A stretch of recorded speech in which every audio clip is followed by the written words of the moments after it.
शिव जी अलखिन मैना के आंगन माँ दुल्हा बनका। शिव जी अलखिन मैना के आंगन माँ दुल्हा बनका।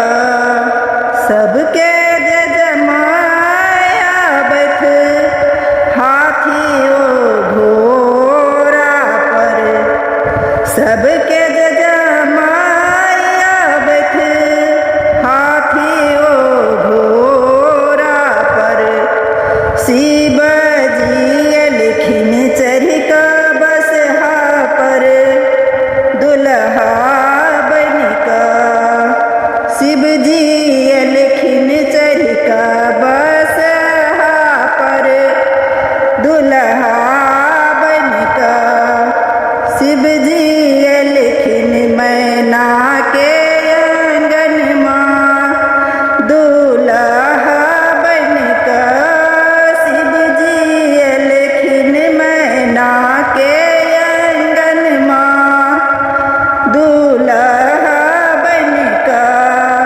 सबके जमाया बैठ पियर पीताम्बर पहिर का। शिव जी अलखिन पहिर का मृग छाला दुल्हा बनका। शिव जी अलखिन पहिर का मृग छाला दुल्हा बनका। शिव जी अलखिन मैना के आंगन माँ दुल्हा बनका। सबके जमाई के माथे में मौरी। शिव जी के बड़ी बड़ी जटा दुल्हा बनका। सबके जमाई के माथे में मौरी। शिव जी के माथों में बड़ी बड़ी जटा दुल्हा बनका। शिव जी अलखिन मैना के आंगन माँ दुल्हा बनका। सबके जया बई आजन बाजन। शिव जी बजाबै छथि डमरुआ बसहा पर चढ़ का। सबके जया बई आजन बाजन। शिव जी बजाबै छथि डमरुआ बसहा पर चढ़ का। शिव अलखिन मैना के आंगन माँ दुल्हा बनका। शिव जी नहीं पहिरने छथिन फूल का माला। शिव जी नहीं पहिरने छथिन फूल का माला। पहिर अलखिन सांपक माला दुल्हा बनका। पहिर अलखिन सांपक माला दुल्हा बनका। शिव जी अलखिन मैना के आंगन माँ दुल्हा बनका। हमरा सछल कैलन नारद बाभना।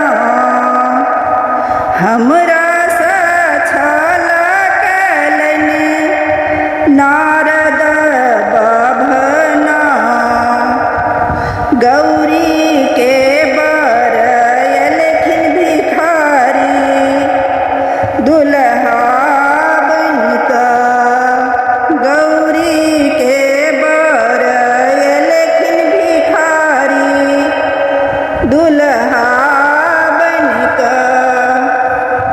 शिव लेखिन मैना के आंगन माँ दुल्हा बनिक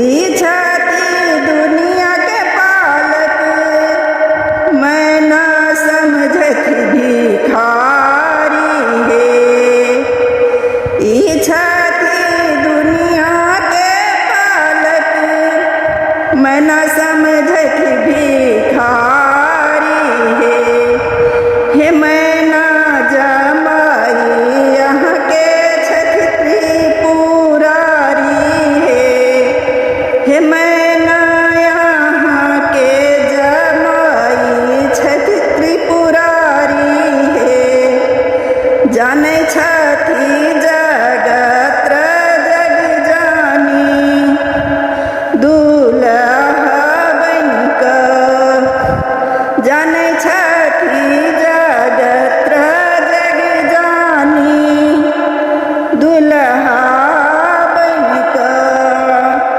शिव लेखिन मैना के आंगन माँ दुल्हा बनिक यही बौरह बाबरला गौरी तप लेखिन यही भंगिया बरला गौरी तप के लेखिन पूरा के लेखिन शिवजी सपन माँ दुल्हा